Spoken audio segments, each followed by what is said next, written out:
coverage now of the Thomas Fire. I'm CJ Ward. And I'm Beth Farnsworth. We'll check in with Alan Rose monitoring the winds coming up in just a second. Some evacuations in the city of Santa Barbara were lifted earlier today. The evacuation order lifted was north of the Foothill Road to East Camino Cielo between Ladera and Cravens Lanes, including Toro Canyon. An evacuation order is now the order now downgraded to a warning. This is for the area north of Foothill Road to East Camino Cielo between the 154 and North Ontario Road. Some of this I think happened the day before as well. I want to check in with Alan, though, because we do know that we are waiting for the 4 o'clock press conference. They're preparing for that. San Marcos High School. But we do know the winds are expected to kick up, not today, tomorrow. Tomorrow, yeah. And, a little bit breezy today, but it's a south wind, so humidity's been up. But remember how I said yesterday that the fire weather watch goes into effect tomorrow night or goes into effect Wednesday?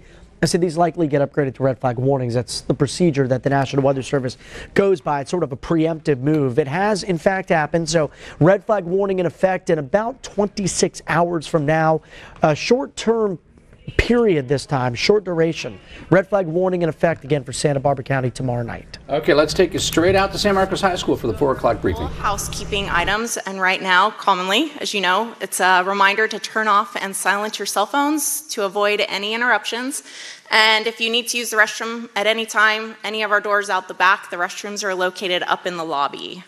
The format we're going to be using tonight is the same format that you're familiar with that we used last night. We're going to have our speakers come up here and give you a briefing, and then afterwards we're going to hold the question and answer format the same as last night. So we're going to have each of our speakers who will come up here to the front of the stage afterwards, and you can ask them your questions and get your answers on a one-on-one basis.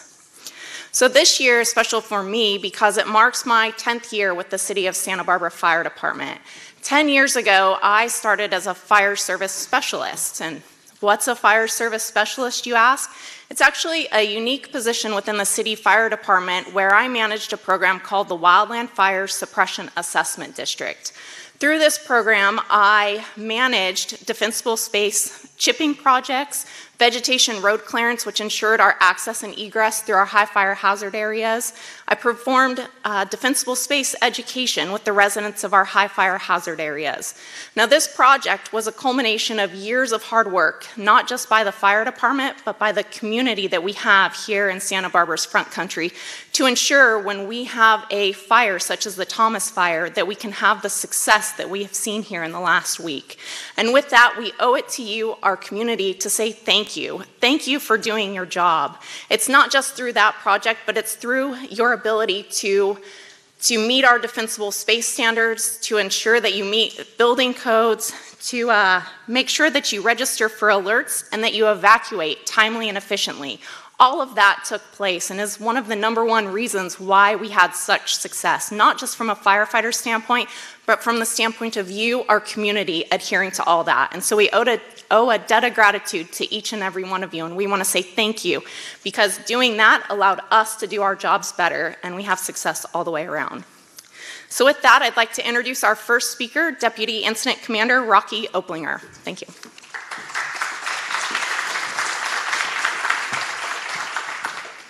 Thank you, Amber.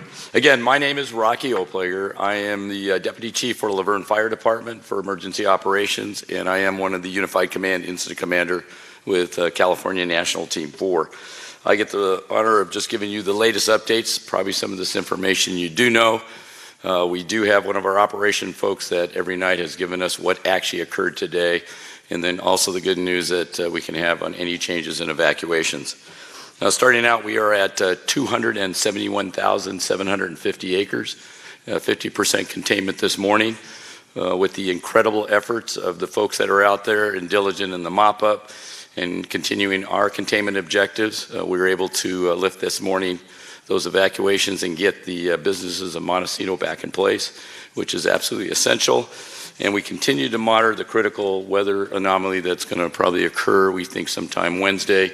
With another wind event, but again, fully prepared for those wind events, a little bit different than what we experienced the other day, because the folks have done an incredible job in the mop-up efforts.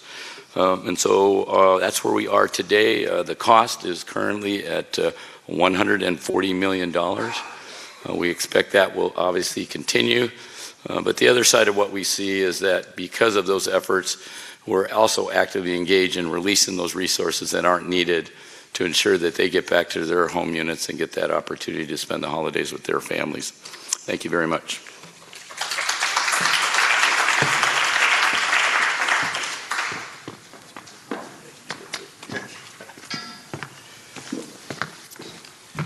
Hi, folks. Good evening. Do we have that?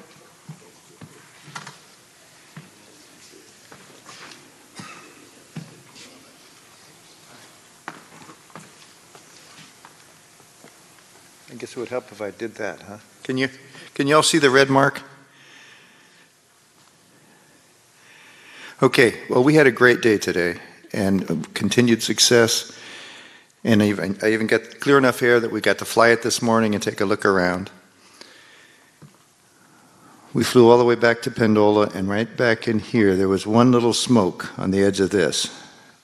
Now, there's a lot more heat back there than that, but when you're flying over it and then you only see one smoke in that whole back country that's all on fire, was all on fire 2 days ago, 3 days ago, that's pretty impressive. Those guys are really doing a great job of putting it out, and it's holding nicely. This whole road system here and all the way up here, most of that's going to be black on the map tomorrow or the next day. It's that cold out. Some of the Camino Cielo was that cold out, and right down in here, they're doing a wonderful job of putting it all out. So a lot of great work and a lot of good news. We hope to survive and go through the wind event tomorrow night. We think we will, and if we do make that, by the end of the week, we'll be really seriously downsizing the Santa Barbara size of this branch. But the one other thing I noticed, it is a really big fire in a really big area. And that makes me remember that we have a lot of people sitting here fighting fire. And so when we talk about our fire family, there's a lot of great people out there, but there's also some other people that we need to thank.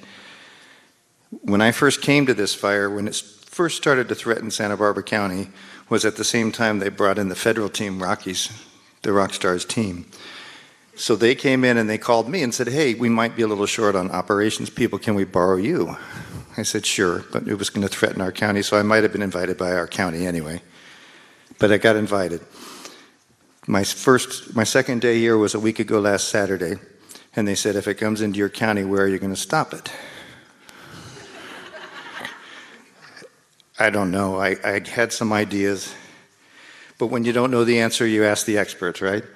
So I called my old hotshot superintendent, the Los Padres hotshot soup for years, was my first mentor, Mark Lanane. And when he retired from the Forest Service in like '99, he came and worked for Ventura County for a while and helped their crew program, and then he came and worked for Santa Barbara County and helped us restart our crew program. So he's mentored and taught many of our firefighters, both in Ventura, here in Santa Barbara County, and on the LP. So, and now all of those firefighters are coming back, helping us fight this fire and training others. So the legacy continues, and that's the fire family we're talking about. So that Saturday, I called him up. I said, I need some help, Soup. Where are we going to stop this? And he says, well, you got these little chances down here, and you got this little fuel break here, and you might have the younger fuels, but really you have Windy Gap. Well, Soup, I know that. I want the miracle that I don't know about, and he didn't have that for me. So then he says, hold on, I've got to talk because I'm emceeing this event. And then he comes back on the phone, and I remember that he's emceeing a memorial service for one of my other fire family members that died of cancer recently. Soup, why didn't you tell me to hang up and call later? You needed my help. So that's the kind of people I'm talking about when I talk about our fire family. But that's not the only people that are involved in this. The other part of our fire family that's really close to us and important to us is our extended families. And we have 8,000 people here fighting fire. That means 8,000 people's homes are missing their firefighter. So mothers, daughters, spouses, significant others, and parents of all kinds are missing their family, their firefighters. And we owe a big thanks to them for letting us use them to help protect our houses. That extended family is really important. And really good news today. Again, back to the topic. So let's hope for some more. And I'll be around for questions.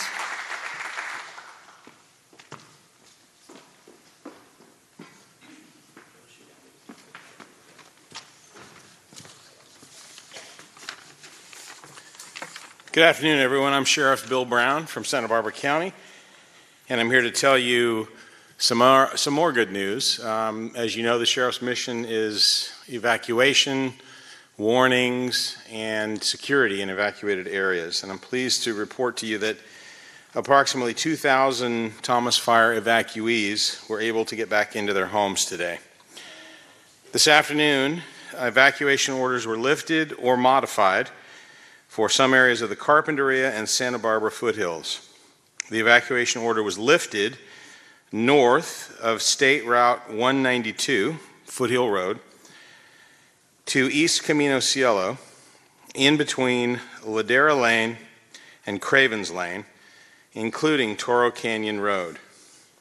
The evacuation order was changed to an evacuation warning for the area north of State Route 192, Foothill Road, to East Camino Cielo, in between Highway 154 and North Ontario Road. At this point, there are almost 16,000 Santa Barbara County residents who are still under an evacuation order, but there are approximately 12,000 residents who are under an evacuation warning order, and that number had been over 30,000 in the past. We know that so many of you who have been evacuated or are in mandatory evacuation areas are probably very tired of being displaced. You're anxious and ready to get back into your homes, especially during this holiday season. But please remember that a great deal of consideration and strategy goes into deciding evacuation orders or warning areas. And they are not done haphazardly. And again, I would remind you that if you are in a mandatory evacuation, it is not safe for you to be there, and you should leave. If you are in an evacuation warning area, you should be prepared to leave at a moment's notice. And if you're unsure whether you are in an evacuation area, a mandatory area, or an evacuation warning area, you can visit the interactive map that is on the County of Santa Barbara's website at www.countyofsb.org. And if you have any questions or if you have any needs that we can help you with, you can call the Thomas Fire Information Line at 805-681-5542. Again, that number is 805-661-5542. You can also call that number if you don't have transportation and you need transportation out of an evacuated area or assistance with pets or with any other problem you might have. As you've heard, we're not out of the woods yet by any means, but we're very pleased to see such progress that has been made on this fire. With the wind event that's expected tomorrow, there's a great deal of caution that is still being used to make sure that no one is in harm's way if that fire was to spread. And as we're all aware, this fire has proven to be one that is very stubborn and unpredictable. We're working very closely with the Fire Incident Command, and as soon as an area is determined safe to repopulate, we will let you know, and we hope that we will be able to get everyone back into their homes just as soon as possible. We want you to also rest assured that if you are evacuated, we have a very strong law enforcement presence patrolling the evacuated areas to ensure that your property is safe while you're away and that no one is in the area that is not supposed to be there. We ask all of you to remain aware and prepared. We appreciate your continued patience as we go through this together, and we greatly appreciate your extraordinary levels of cooperation and support that we've experienced thus far. And I'd like to end my portion of this briefing this evening with another shout out. I've tried to take this opportunity to spotlight some of the people behind the scenes. The firefighters and the law enforcement officers oftentimes get put in the spotlight and get a lot of credit, but we couldn't do what we do without a lot of other people who are behind the scenes supporting us in many different ways. And tonight I'd like to shout out the public information officers from all the different agencies, from the Fire Incident Command, and from our Emergency Operations Center here in Santa Barbara. They are working together in what's called a JIC, a Joint Information Center, where PIOs and PIO designees all work together to get the information as rapidly as possible and to put it into a format where it can be pushed out to the public as soon as possible. They're working to update social media, and they are working to provide this information to all types of media so that that information gets out to the people that are there. In particular, I want to thank Kelly Hoover, who is the Sheriff's Office PIO. She's done a superb job throughout this fire, and I was hoping that she would be here tonight and I could surprise her with this shout out, but unfortunately she's out assisting her father-in-law who has been hospitalized, and she had to go pick him up. But if you're listening, Kelly, thank you for the great job that you and all of your colleagues and the public information world have provided to us. And once again, everyone, thank you for your continuing cooperation and support.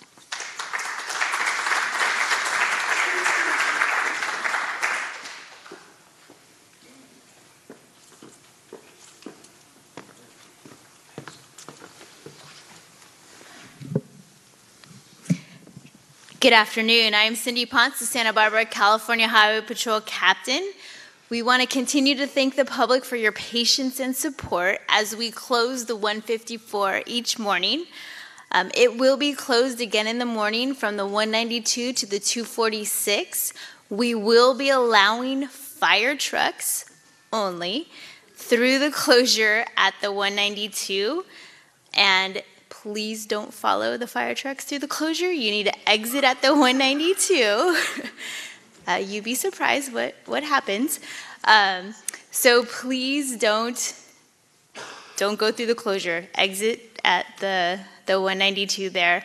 And it is best to avoid the 154 and utilize the 101 as an alternate route in the mornings.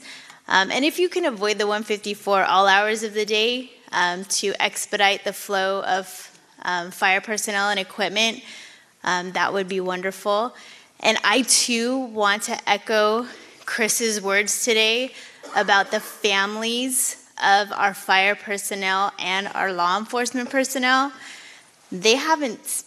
Most of them haven't seen their loved one who's been working here on the front lines since this fire started. And, you know, their moms and dads and kids and husbands and wives and brothers and sisters who are out there with their loved one here, you know, not knowing how everything's going. So just thank you guys. The sacrifices that you make have not gone unnoticed, and we just appreciate all the support that you give your loved ones and us. And just know that they're making a huge difference here, so thank you. And then I want to thank our allied agencies and first responders. The collaboration between our agencies has been phenomenal. And continue to thank the public. Your support, this community has been amazing. I've only been here since May, and just the warmth and embrace that our law enforcement families here have received from the community has been amazing. So thank you guys so much.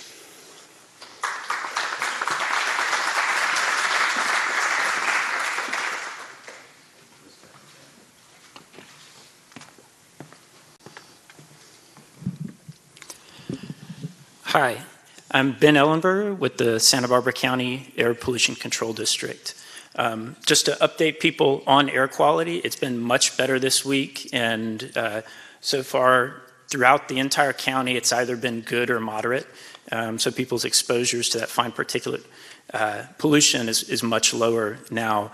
Although we are cautioning people as the week goes on, and especially as we get the potential for these high wind events, just to be aware of local conditions and protect themselves, especially from windblown ash if we get some of these really high wind events. We're also thinking, as people are getting back into their houses, coming in, starting to clean up after the fires, to be cautious and think about protecting yourselves as you begin to clean up. We really recommend that you use an N95 mask as you're cleaning up, long pants, long sleeve shirt, gloves. Make sure you wash up once you get done before you go eat and drink. We're asking everyone to not use leaf blowers as they clean up. When you do that, it puts all of that ash on the ground back up into the air. It exposes you and the people around you to it all over again. So we really recommend people use brooms, use damp rags and cloths to wipe up the ash. It's okay to bag it and put it in the trash. You can also direct it onto your lawn, onto plants. You should be careful that you don't wash it down storm drains. As always, you can go to our website if you want to see current air conditions. It's ourair.org, and you can go to today's air quality. Thank you.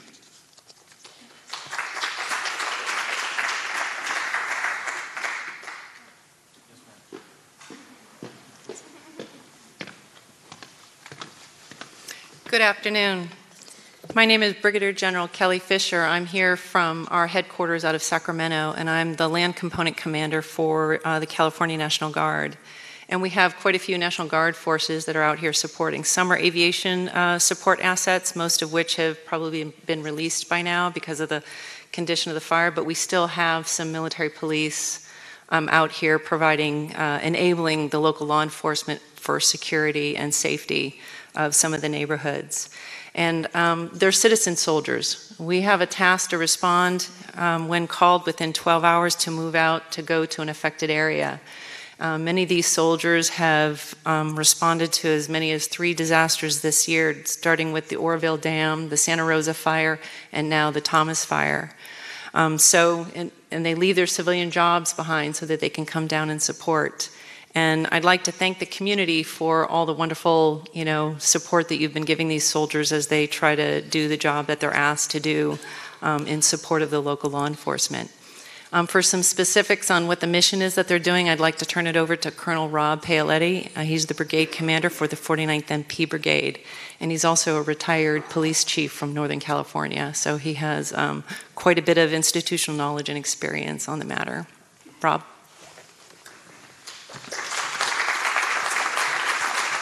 So we actually started here about 2 weeks ago. The initial reports of the fire caused us to alert both our quick reaction force and our ready reaction force. When the adjutant general and the governor actually gave the order, we put 1,200 soldiers into armories in Los Angeles, San Diego, and Ventura counties in about 12 hours. Most of those have been working in Ventura County over the last couple of weeks doing traffic control points and assisting the Ventura Police Department. I met the sheriff a couple of weeks ago when I first got there, offered any assistance that he needed. As the fire kind of took a downturn, we released the majority of those soldiers from back to their work in their homes. And a couple of days ago, it shifted a little bit worse and Santa Barbara needed our help. By that point, we were down to about 100 soldiers actually on mission. I called Lieutenant Colonel Eric Sherrier, commander of the 185th MP Battalion, Captain Young, commander of the 270th, and within 24 hours from Sacramento, they were on station here in Santa Barbara to take over for the soldiers that we had in Ventura that were up here working. So we're here till the sheriff says that we're done. Which I hope will be so I can get my guys home for Christmas. But we're here until the end. So if your sheriff continues to need us, we'll be here to support. Thank you.